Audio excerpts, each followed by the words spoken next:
आज हम शुरू करने जा रहे हैं पंचतंत्र सीरीज की अगली कहानी दुष्ट सर्प और कौवे।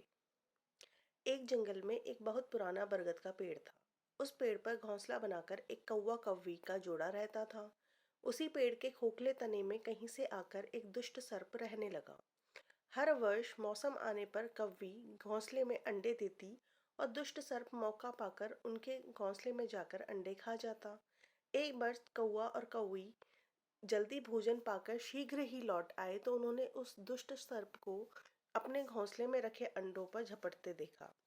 अंडे खाकर सर्प चला गया। कौवे ने कौवी को ढांढस बंधाया, प्रिय, हिम्मत रखो, अब हमें दुश्मन का पता चल गया है, कुछ उपाय भी सोच लेंगे। कौवे ने काफी सोचा विचारा और पहले वाले घोंसले को छोड़ उससे काफी ऊपर टहनी पर घोंसला बनाया और कौवी से कहा, यहाँ हमारे अंडे सुरक्षित रहेंगे। हमारा घोंसला पेड़ की चोटी के किनारे है और ऊपर आसमान में चील मंडराती रहती है। चील सांप की बैरी है। दुष्ट सर्प यहाँ तक आने का साहस नहीं कर पाएगा। कौवे की बात मानकर कौवी ने नए घोंसले में अंडे दिए, जिसमें अंडे सुरक्षित रहे और उसमें से बच्चे भी निकल आए। उधर सर्प उनका घोंसला खाली देखकर यह समझा कि उसके डर से कौवा कौवी शायद वहां से चले गए हैं। पर दुष्ट सर्प टोह लेता रहता था। उसने देखा कि कौवा कौवी उसी पेड़ से उड़ते थे हैं और लौटते भी वहीं हैं। उसे यह समझते देर नहीं लगी कि उन्होंने नया घोंसला उसी पेड़ पर ऊपर बना रखा है। एक दिन सर्प खोह से निकला और उसने कौवों का नया घोंसला खोज निकाला। घोंसले में कौवा दंपति के 3 नवजात शिशु थे। दुष्ट सर्प उन्हें एक एक करके घपाघप निकल गया और अपनी खोह में लौटकर डकारें लेने लगा। कौवा कौवी लौटे तो घोंसला खाली पाकर सन्न रह गए। घोंसले में उन्हें टूट फूट और नए कौवों के कोमल पंख बिखरे देखकर सारा माजरा समझ में आ गया। कौवी की छाती तो दुख से फटने लगी। कौवी बिलक उठी, तो क्या हर वर्ष मेरे बच्चे सांप का भोजन बनते रहेंगे? कौवा बोला, नहीं, यह माना कि हमारे सामने विकट समस्या है, पर यहाँ से भागना ही उसका हल नहीं है। विपत्ति के समय ही मित्र काम आते हैं। हमें लोमड़ी मित्र से सलाह लेनी चाहिए। दोनों तुरंत ही लोमड़ी के पास गए। लोमड़ी ने अपने मित्रों की दुख भरी कहानी सुनी। उसने कौवा तथा कौवी के आंसू पोंछे। लोमड़ी ने काफी सोचने के बाद कहा, मित्रों, तुम्हें यह पेड़ छोड़कर जाने की जरूरत नहीं है। मेरे दिमाग में एक तरकीब है जिससे उस दुष्ट सर्प से छुटकारा पाया जा सकता है। लोमड़ी ने अपने चतुर दिमाग में आई तरकीब बताई।